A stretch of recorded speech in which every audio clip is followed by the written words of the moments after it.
Hello ನಮಸ್ಕಾರ ನನ್ನ ಪ್ರೀತಿಯ ವಿದ್ಯಾರ್ಥಿಗಳೇ, ನಿಮ್ಮೆಲ್ಲರಿಗೂ PUC ಎಡ್ ಪರೀಕ್ಷೆ ಸೈನ್ಸ್ ಯೂಟ್ಯೂಬ್ ಚಾನಲ್ಗೆ ಸ್ವಾಗತ ಸುಸ್ವಾಗತ. ನನ್ನ ಹೆಸರು ಪ್ರಜ್ವಲ್, ನಾನು ನಿಮ್ಮ ಕೆಮಿಸ್ಟ್ರಿ ಲೆಕ್ಚರರ್. ವೆಲ್ ಮಕ್ಕಳೆಲ್ಲರೂ ಹೇಗಿದ್ದೀರಾ? ಖುಷಿಯಾಗಿ ಸಂತೋಷವಾಗಿದ್ದೀರಾ ಅಲ್ವಾ? ಇದ್ರೆ ವೆರಿ ಗುಡ್. ಸೊ ಇವತ್ತು ನಾವು ಸೇರಿರುವಂಥ ಉದ್ದೇಶ ನಿಮ್ಮ ಹ್ಯಾಲೋ ಆಲ್ಕೇನ್ಸ್ ಹಾಗೂ ಹ್ಯಾಲೋರಿನ್ಸಿನ ಪಾರ್ಟ್ 11 ಆಫ್ ದ ವಿಡಿಯೋನ ನೋಡ್ತಾ ಹೋಗೋಣ. ಸೊ ಈ ಪಾರ್ಟ್ 11 ಆಫ್ ದ ವಿಡಿಯೋಲಿ ಏನಿದೆ ಅಂತ ನೋಡೋದಾದರೆ, it is about the polyhalogen compounds and its applications. Polyhalogen compounds and its applications. ಓಕೆನಾ? ಸೊ ಪೆನ್ನು ಬುಕ್ ರೆಡಿ ಆಗಿದೆ ಅಲ್ವಾ? ಸೊ ನಾನು ಹೇಳ್ಕೊಡ್ತಾ ಹೋಗ್ತಾ ಇರ್ತೀನಿ, ನೀವು ಕೂಡ ಕಲಿತಾ ಹೋಗ್ತಾ ಇರಿ. ಸೊ ಜಾಸ್ತಿ ತಡ ಮಾಡ್ದೇ ಲೆಟ್ಸ್ ಗೆಟ್ ಸ್ಟಾರ್ಟೆಡ್. ಸೊ ಮಕ್ಕಳೇ, ಇವಾಗ ನಮಗೆ ಪಾಲಿಹ್ಯಾಲೋಜನ್ ಕಾಂಪೌಂಡ್ಸ್ ಅಂತಂದರೆ ಯಾವ ಪಾಲಿಹ್ಯಾಲೋಜನ್ ಕಾಂಪೌಂಡ್ಸ್ ಇದೆ ಅಂತ ಹೇಳಿ ಫಸ್ಟ್ ತಿಳ್ಕೊಬೇಕಾಗುತ್ತೆ. ಸೊ ಪಾಲಿಹ್ಯಾಲೋಜನ್ ಕಾಂಪೌಂಡ್ಸಲ್ಲಿ ನಮಗೆ 6 ರೀತಿಯ ಪಾಲಿಹ್ಯಾಲೋಜನ್ ಕಾಂಪೌಂಡ್ಸ್ ಇದೆ. ಯಾವುದಪ್ಪ ಅಂತಂದರೆ, ಇಟ್ ಈಸ್ ಡೈಕ್ಲೋರೋಮೀಥೇನ್, ಟ್ರೈಕ್ಲೋರೋಮೀಥೇನ್, ಟ್ರೈಅಯೋಡೋಮೀಥೇನ್, ಟೆಟ್ರಾಕ್ಲೋರೋಮೀಥೇನ್ ಹಾಗೂ ಫ್ರಿಯಾನ್ಸ್ ಆ್ಯಂಡ್ DDT. ಈ 6 ಪಾಲಿಹ್ಯಾಲೋಜನ್ ಕಾಂಪೌಂಡ್ಸ್ಗಳ ಅಪ್ಲಿಕೇಶನ್ಸ್ ಬಗ್ಗೆ ತಿಳ್ಕೊಳ್ಳೋದು ಅತ್ಯಮೂಲ್ಯ. ಯಾಕೆ ಅಂತ ಹೇಳ್ತೀರಾ? ನಿಮ್ಮ KCT ಎಕ್ಸಾಮ್ ಆಗಿರಬಹುದು, ನಿಮ್ಮ MCQs ಆಗಿರ್ಬೋದು, ನಿಮ್ಮ ಫಿಲ್ ಇನ್ ದ ಬ್ಲ್ಯಾಂಕ್ಸ್ ಆಗಿರ್ಬೋದು, ಇವೆಲ್ಲನೂ ಸಹ ಕೇಳ್ತಾರೆ. So it is very very important. ಓಕೆನಾ? ಇದನ್ನು ಹೇಳ್ತಾ ಮೊದಲನೇ ಪಾಲಿಹ್ಯಾಲೋಜನ್ ಕಾಂಪೌಂಡ್ನ ನೋಡ್ತಾ ಹೋಗೋಣ, ವಿಚ್ ಇಸ್ ಡೈಕ್ಲೋರೋಮೀಥೇನ್ ಅಥವಾ ಮಿಥಿಲೀನ್ ಕ್ಲೋರೈಡ್. ಓಕೆನಾ? ಇದನ್ನು ಎಲ್ಲೆಲ್ಲಿ ಯೂಸ್ ಮಾಡ್ತಾರೆ, ಏನೇನಾಗಿ ಯೂಸ್ ಮಾಡ್ತಾರೆ ಅಂತ ನೋಡೋದಾದರೆ, ಮೊದಲನೇದಾಗಿ it is widely used as a solvent in paint remover. ಮೊದಲನೇದಾಗಿ it is used as what? A solvent in paint remover. ಹಾಗೆ it is also used as a propellant in aerosols like your what? Room freshener. ಅದರಲ್ಲಿ ಏನಾಗಿ use ಮಾಡ್ತಾರೆ? ಒಂದು propellant ಆಗಿ. And also it is used as what? A process solvent in the manufacture of drugs.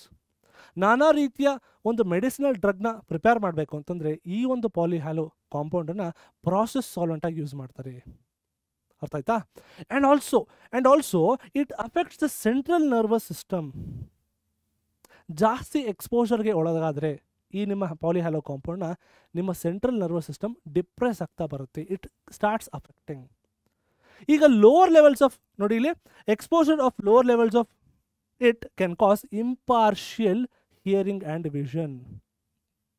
ಕಣ್ಣಿನ ದೃಷ್ಟಿ ಹಾಗೂ ಕೇಳಿಸಿಕೊಳ್ಳುವಂತಹ capacity ಕಡಿಮೆ ಆಗ್ತಾ ಬರುತ್ತೆ. ಯಾವಾಗ? Lower level of exposure of this polyhalo compound. ಅದೇ ಹೈಯರ್ ಲೆವೆಲ್ ಆಫ್ ಎಕ್ಸ್ಪೋಜರ್ ಆದಾಗ ಏನಾಗುತ್ತೆ? It cause dizziness, nausea, tingling and numbness sensation in the fingers and toes. ನೋಡಿ ಇಲ್ಲಿ, ಹೈಯರ್ ಲೆವೆಲ್ಸ್ ಆಫ್ ಎಕ್ಸ್ಪೋಜರ್ ಏನಾಗುತ್ತೆ?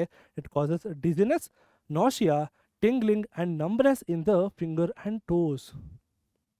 ಭಾಗ ಸ್ಟಾರ್ಟ್ ಆಗುತ್ತೆ ಯಾವಾಗ? ಜಾಸ್ತಿ ಲೆವೆಲ್ಸ್ ಆಫ್ ವಾಟ್? ಡೈಕ್ಲೋರೋಮೀಥೇನನ್ನು ನೀವು ವಾಟ್? ಎಕ್ಸ್ಪೋಜರ್ ಆದಾಗ. ಅರ್ಥ ಆಗ್ತಿದೆಯಲ್ವಾ? And direct skin contact can cause intense burning and mild redness on the skin.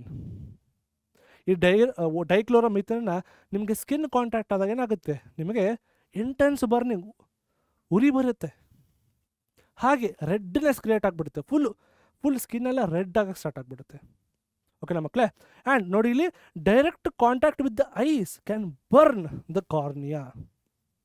ಈ ಡೈಕ್ಲೋರೋಮೀಥೇನ್ ಏನಾದರೂ ನಿಮ್ಮ ಕಣ್ಣಿಗೆ ಬಿತ್ತು ಅಂತ ತಿಳ್ಕೊಳ್ಳಿ, ನಿಮ್ಮ ಕಾರ್ನಿಯಾ ಹೊರಟೋಗುತ್ತೆ, ಡ್ಯಾಮೇಜ್ಡ್. ಹೆನ್ಸ್ ನಿಮಗೆ ಅಪ್ಲಿಕೇಶನ್ಸ್ ಆಫ್ ಡೈಕ್ಲೋರೋಮೀಥೇನ್ ಅಂತ ಕೇಳಿದಾಗ ನಿಮಗೆ ಇದಿಷ್ಟು ವಾಟ್ ಇನ್ಫಾರ್ಮೇಷನ್ನ ಬರೆಯೋದು ಅತ್ಯಮೂಲ್ಯ. ಓಕೆನಾ? ಇದು ನಿಮ್ಮ ಡೈಕ್ಲೋರೋಮೀಥೇನ್. ಈಗ ನೆಕ್ಸ್ಟ್ ನೋಡೋದಾದರೆ ನೆಕ್ಸ್ಟ್ ಇರುವಂತಹ ಪಾಲಿಹ್ಯಾಲೋಜನ್ ಕಾಂಪೌಂಡೇ ನನ್ನ ಟ್ರೈಕ್ಲೋರೋಮೀಥೇನ್ ಅಥವಾ ಕ್ಲೋರೋಫಾರ್ಮ್. ಇದನ್ನು ಎಲ್ಲೆಲ್ಲಿ ಯೂಸ್ ಮಾಡ್ತಾರೆ ಆ್ಯಂಡ್ ಎಷ್ಟು ಎಕ್ಸ್ಪೋಸ್ ಆದಾಗ ಏನಾಗುತ್ತೆ ಅಂತ ಹೇಳಿ ನೋಡ್ತಾ ಹೋಗೋಣ. ಸೊ ಮೊದಲನೇದಾಗಿ it is used as a what? Solvent for fats, alkaloids and iodines and other substances. ಇದನ್ನು ಒಂದು ಸಾಲ್ವೆಂಟ್ ಆಗಿ ಯೂಸ್ ಮಾಡ್ತಾರೆ. ಯಾವುದಕ್ಕೆ? ಆಲ್ಕೋಲಾಯ್ಡ್ಸ್ಗೆ, ಫ್ಯಾಟ್ಸ್ಗೆ ಹಾಗೂ ಅಯೋಡೀನ್ಗೆ.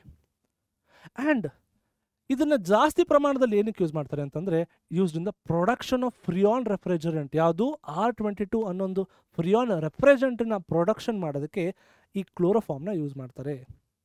ಆ್ಯಂಡ್ ಆಗಿನ ಕಾಲದಲ್ಲಿ ಇದನ್ನು ಅವರು ಅನಸ್ಥಿಷಿಯಾ ಯೂಸ್ ಮಾಡ್ತಾಯಿದ್ರು for the surgery. It was once used as a general anesthesia for surgery. Since highly toxic ಇರೋ ಕಾರಣದಿಂದ ಇದನ್ನು ರೀಪ್ಲೇಸ್ ಮಾಡ್ತಾರೆ.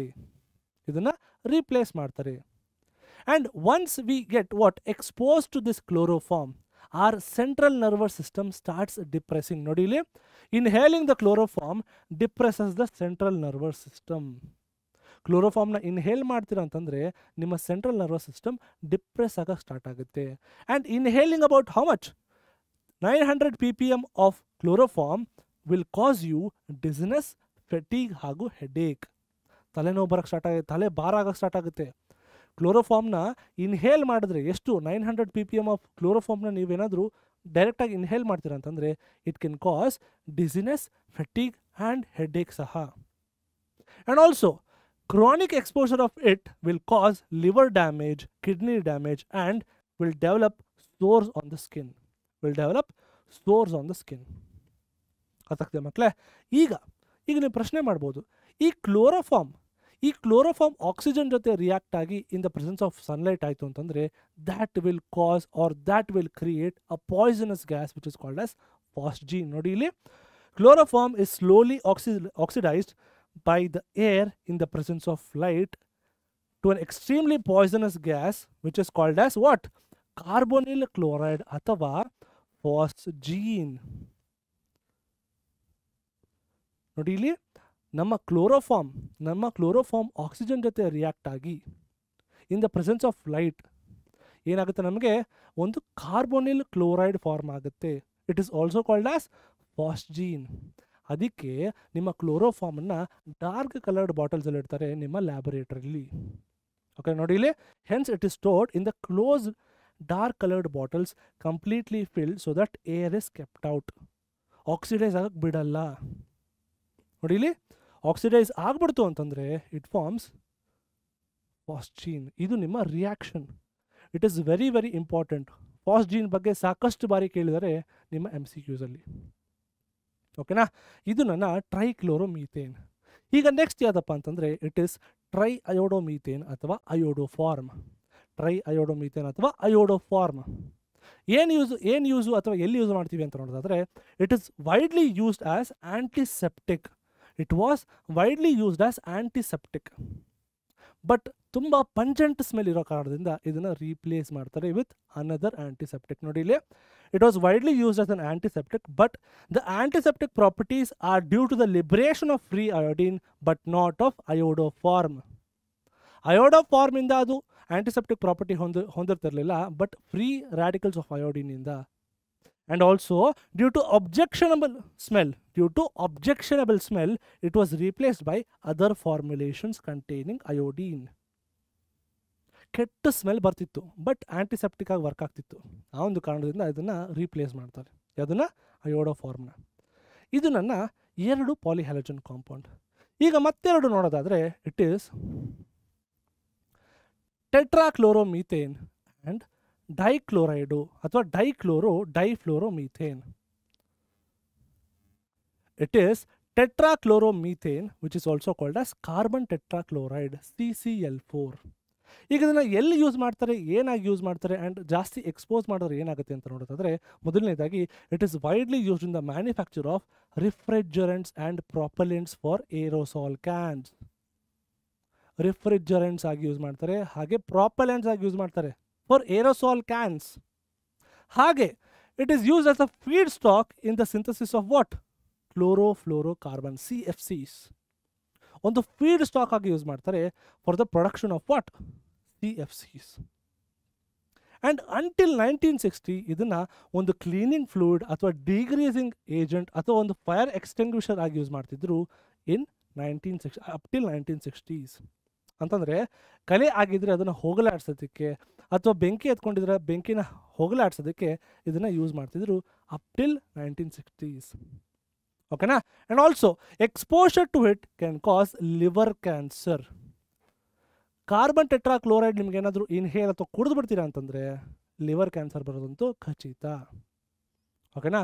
So stay safe from it. And also it causes dizziness, light headedness, nausea, vomiting which can permanently damage your nerve cells. Constant ಆಗಿ ತಲೆನೋವು ಬರೋಕ್ಕೆ start ಆಗುತ್ತೆ, constant ಆಗಿ nausea create ಆಗುತ್ತೆ, ಕಾನ್ಸ್ಟೆಂಟ್ ಆಗಿ ವಾಮಿಟ್ ಕ್ರಿಯೇಟ್ ಆಗುತ್ತೆ. ಈ ಥರ ಆಗೋದ್ರಿಂದ ನಿಮ್ಮ ನರ್ವ್ ಸೆಲ್ ಡ್ಯಾಮೇಜ್ ಆಗ್ತಾ ಹೋಗುತ್ತೆ. ಗೊತ್ತಾಯ್ತಾ ಮಕ್ಕಳೇ? So in severe cases it rapidly leads to stupor, coma and unconscious or death. ಜಾಸ್ತಿ ಪ್ರಮಾಣದಲ್ಲಿ ನೀವೇನಾದರೂ ಅದನ್ನು ಕುಡಿದ್ಬಿಟ್ಟಿದ್ದೀರಾ ಬೈ ಮಿಸ್ಟೇಕ್ ಅಂತಂದರೆ ಇಲ್ಲಿ ಫೇಟಲ್ ಕಂಡೀಷನ್ಸ್ ಆದರೂ ಆಯಿತು, ಹೇಳೋಕ್ಕಾಗಲ್ಲ. ಓಕೆನಾ? So stay away from that. ಓಕೆನಾ? ಆ್ಯಂಡ್ ಆಲ್ಸೋ ಈ ಒಂದು ಟೆಟ್ರಾಕ್ಲೋರೋಮೀಥೇನ್ ಅಥವಾ carbon tetrachloride will make the heart beat irregularly or stop. ಅಕಸ್ಮಾತ್ ಎಕ್ಸ್ಪೋಜರ್ ಆಯಿತು ಅಂತಂದರೆ, ನಿಮ್ಮ ಬಾಡಿಲಿ ಹೋಯಿತು ಅಂತಂದರೆ ನಿಮ್ಮ ಹಾರ್ಟ್ ಬೀಟ್ ಇರ್ರೆಗ್ಯುಲರ್ ಆಗುತ್ತೆ ಅಥವಾ ಸ್ಟಾಪು ಆಗಬಹುದು. ಓಕೆನಾ? And this may irritate the eyes upon direct skin contact as well. ನೋಡಿ, ಸಾಕಷ್ಟು ಅಪ್ಲಿಕೇಶನ್ಸ್ ಇದೆ.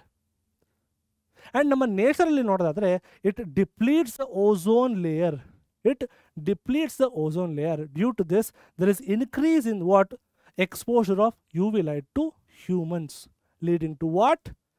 Skin cancer and eye disorders. ಈ ಥರ ಆಗೋದ್ರಿಂದ ನಮ್ಮ ಇಮ್ಯೂನ್ ಸಿಸ್ಟಮ್ ತುಂಬ ವೀಕ್ ಆಗೋಕ್ಕೆ ಸ್ಟಾರ್ಟ್ ಆಗುತ್ತೆ. ಯಾವಾಗ? ಕಾರ್ಬನ್ ಟೆಟ್ರಾಕ್ಲೋರೈಡ್ಗೆ ಜಾಸ್ತಿ ಎಕ್ಸ್ಪೋಸ್ ಆದಾಗ. ಓಕೆನಾ? ಇದು ನನ್ನ applications with respect to tetrachloromethane. Applications ಅಂದರೆ ನಾಟ್ ಯೂಸಸ್. ಇದರಿಂದ ಏನೇನಕ್ಕೆ ಯೂಸ್ ಮಾಡ್ತಿದ್ರು ಆ್ಯಂಡ್ ಇದು ಎಕ್ಸ್ಪೋಜರ್ ಆದ್ರೆ ಏನಾಗುತ್ತೆ ಅಂತ ಹೇಳಿ. ಈಗ ನೆಕ್ಸ್ಟ್ ಇರೋವಂಥದ್ದು ನನಗೆ difluoromethane, which is in short called as freons. Very very important. ಈ ಫ್ರಿಯಾನ್ಸ್ ಅಂತಂದ್ರೆ ಏನು? These are the chlorofluoro compounds of methane ಹಾಗೂ ಈಥೇನ್. ಫ್ರಿಯಾನ್ಸ್ ಅಂದ್ರೆ ಏನು ಅಂತ ಕೇಳ್ತಾರೆ. ಫ್ರಿಯಾನ್ಸ್ ಅಂತಂದ್ರೆ chlorofluoro compounds of what? Ethane ಹಾಗೂ ಮೀಥೇನ್. ಓಕೆನಾ? ಈಗ they are extremely stable, unreactive, non-toxic and non-corrosive and easily can be liquefiable gases. ಇವೆಲ್ಲ ಫ್ರಿಯಾನ್ಸ್ non-toxic, non-corrosive and extremely stable ಇರುವಂತಹ ಒಂದು gas.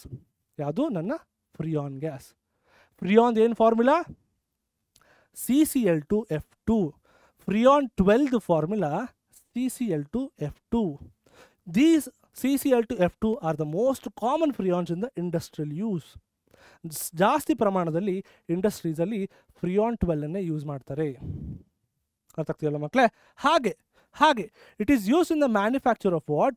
Carbon tetrachloride through the process called as Swarts reaction. ಫ್ರಿಯಾನ್ಸ್ನ use ಮಾಡಿಕೊಂಡು carbon ಟೆಟ್ರಾಕ್ಲೋರೈಡ್ನ prepare ಮಾಡ್ತಾರೆ by a process called as Swarts reaction. ಅರ್ಥ ಆಗ್ತಿದೆಯಾ? ಹಾಗೆ these are prepared for aerosol propellants. ಏರೋಸಾಲ್ದು ಪ್ರಾಪೆಲೆಂಟ್ಸ್ಗೆ ಪ್ರೊಡಕ್ಷನ್ ಮಾಡೋದಕ್ಕೂ ಸಹ ಇದು ಮಾಡ್ತಾರೆ. ಆ್ಯಂಡ್ ರಿಫ್ರಿಜರೇಷನ್ ಪರ್ಪಸ್ಸಿಗೆ ಆ್ಯಂಡ್ ಏರ್ ಕಂಡೀಷನ್ ಪರ್ಪಸ್ಸಿಗೂ ಸಹ ನಮ್ಮ ಫ್ರಿಯಾನ್ಸ್ನ ಯೂಸ್ ಮಾಡ್ತಾರೆ. ಎ ಸಿಗಳಿಗೆ ರಿಫ್ರಿಜರೇಟ್ ಮಾಡೋದಕ್ಕೆ ನಮ್ಮ ಫ್ರಿಯಾನ್ಸ್ಗಳು ಯೂಸ್ ಮಾಡ್ತಾರೆ. ನಿಮ್ಮೆಲ್ಲರ ಮನೆಯಲ್ಲಿ ಈ ಒಂದು ರಿಫ್ರಿಜರೆಂಟ್ಸ್ ಇದ್ದೇ ಇರುತ್ತೆ. ಅರ್ಥ ಆಗ್ತಿದೆಯಲ್ವಾ? And in the stratosphere, freon is able to initiate free radical chain reaction so that it can upset the natural ozone balance. See, ಈ ಒಂದು ಫ್ರಿಯಾನ್ ಇರುವಂಥ ಕಾರಣದಿಂದ ನಮ್ಮ ಸ್ಟ್ರಾಟೋಸ್ಫಿಯರ್ ಏನಾಗುತ್ತೆ? ನ್ಯಾಚುರಲ್ ಓಝೋನ್ ಇಂಬ್ಯಾಲೆನ್ಸ್ ಆಗಿಬಿಡುತ್ತೆ, ಡಿಪ್ಲೀಟ್ಸ್. ನೋಡಿ ಇಲ್ಲಿ, ಫ್ರೀ ರ್ಯಾಡಿಕಲ್ ಚೈನ್ ರಿಯಾಕ್ಷನ್ ಆಗುವಂಥ ಕಾರಣದಿಂದ it will upset the natural ozone balance. ಅರ್ಥ ಆಗ್ತದೆ ಮಕ್ಕಳೇ? ಇದು ನನ್ನ ಈ 2 ಪಾಲಿಹ್ಯಾಲೋಜನ್ ಕಾಂಪೌಂಡ್ಸ್. ಈಗ ನೆಕ್ಸ್ಟ್ ಯಾವುದಪ್ಪ ಅಂತ ನೋಡೋದಾದರೆ ನೆಕ್ಸ್ಟ್ ಇರುವಂತಹ ಪಾಲಿಹ್ಯಾಲೋಜನ್ ಕಾಂಪೌಂಡೇ ನನ್ನ dichlorodiphenyl trichloroethane, in short called as DDT. ನೋಡಿ ಮಕ್ಕಳೇ, ಇಲ್ಲಿ ಈ ಸ್ಟ್ರಕ್ಚರ್ನ ಪ್ರತಿ ಸಾರಿ ನಿಮಗೆ 2 ಮಾರ್ಕ್ಸ್ ಕೇಳ್ತಾನೆ ಇದ್ದಾರೆ. ಸೊ ದಯವಿಟ್ಟು ಮರಿಬೇಡಿ, ಈ ಸರಿನೂ ಸಹ ನಿಮಗೆ ಕೇಳ್ತಾರೆ. ಡೈಕ್ಲೋರೋ, ನೋಡಿ ಇಲ್ಲಿ dichloro, diphenyl, trichloro, ethane. Structure ತುಂಬ ಈಸಿ ಇದೆ, ಮರೆಯೋಕ್ಕೆ ಹೋಗಬೇಡಿ. ಸೊ ಈಗ ಈ ಪಾಲಿಹ್ಯಾಲೋಜನ್ ಕಾಂಪೌಂಡ್ನ ಯಾರು ಕಂಡುಹಿಡಿದ್ರು ಆ್ಯಂಡ್ ಹೇಗೆ ಯೂಸ್ ಮಾಡಿದ್ರು ಅಂತ ಹೇಳಿ ನೋಡ್ತಾ ಸಮ. ಸೊ ಮೊದಲನೇದಾಗಿ ಈ ಒಂದು polyhalogen compound was first found out by Paul Muller, and this was the first chlorinated organic insecticide. Pal ಮ್ಯುಲ್ಲರ್ ಅನ್ನೋರು ಈ ಒಂದು ಇನ್ಸೆಕ್ಟಿಸೈಡ್ನ ಕಂಡುಹಿಡ್ತಾರೆ, which is first chlorinated organic insecticide. And ಇದರ ಎಫೆಕ್ಟಿವ್ನೆಸ್ನ ಎಕ್ಸ್ಪ್ಲೈನ್ ಮಾಡೋದಕ್ಕೆ ಇವ್ರಿಗೆ ನೋಬೆಲ್ ಪ್ರೈಸ್ ಸಹ ಕೊಡ್ತಾರೆ ಇನ್ ಮೆಡಿಸಿನ್ ಹಾಗೂ physiology. And also during World War II, it was used as an aid against mosquito that spread malaria ಹಾಗೂ ಲೈಸ್ ದಟ್ ಕ್ಯಾರಿಡ್ ಟೈಫಸ್. ಓಕೆನಾ, during world war II it was used as an aid against the mosquito that spread what malaria and lies that carried typhus. ಓಕೆನಾ ಮಕ್ಕಳೇ, ಹಾಗೆ many species of insect developed resistance to DDT. Due to the resistance developed by the DDT and high toxicity to fishes, ಈ ಒಂದು DDTನ use ಮಾಡೋಕ್ಕೆ stop ಮಾಡ್ತಾರೆ. C most of the US ಕಂಟ್ರೀಸಲ್ಲಿ ಅಥವಾ most of the parts of the US ಅಲ್ಲಿ ಈ DDTನ ban ಮಾಡಿಬಿಟ್ಟಿದ್ದಾರೆ. But ಇವಾಗಲೂ ಸಹ DDTನ ಯೂಸ್ ಮಾಡ್ತಾರೆ. ಓಕೆನಾ, ಸಿ ಇಲ್ಲಿ DDTದು ಪ್ರಾಬ್ಲಮ್ ಏನಪ್ಪ ಅಂತಂದರೆ, these when ingested will not get metabolised. They stay in the fatty tissues of animals or humans that might be. ನೋಡಿ ಇಲ್ಲಿ, the chemical stability of DDT and its fat solubility compounded the problem. It compounds the problem. It is not metabolized very rapidly by animals. Instead, it is deposited and stored in the fatty tissues. Deposit ಆಗ್ತಾ ಬರುತ್ತೆ fatty ಟಿಶ್ಯೂಸಲ್ಲಿ. ಓಕೆನಾ, ಈ ಒಂದು ಕಾರಣದಿಂದ C ಇದು build up ಆಗಿ ಆಗಿ ಆಗಿ ಆಗಿ ಏನಾಗುತ್ತೆ, this will lead to a fatal condition.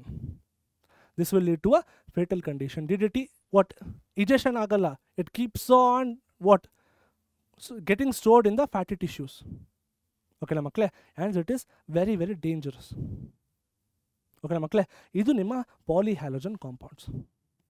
So ಇಷ್ಟಕ್ಕೆ ನಿಮ್ಮ entire chapter which is haloalkanes ಹಾಗೂ ಹ್ಯಾಲೋ ಅರಿನ್ಸ್ನ ಎಲ್ಲ ಕಾನ್ಸೆಪ್ಟ್ಸ್ ನಿಮಗೆ ಎಕ್ಸ್ಪ್ಲೈನ್ ಮಾಡಿದ್ದೀನಿ. ಆ್ಯಂಡ್ ಈ ಎಲ್ಲ ಕಾನ್ಸೆಪ್ಟ್ಸ್ ನಿಮಗೆ ಅರ್ಥ ಆಗಿದೆ ಅಂತ ಹೇಳಿ ಭಾವಿಸ್ತಾ ನೆಕ್ಸ್ಟ್ ಕ್ಲಾಸಲ್ಲಿ ಸಿಗೋವರೆಗೂ ಟಾಟಾ ಬಾಯ್, ಟೇಕ್ ಕೇರ್ ಮಕ್ಕಳೇ.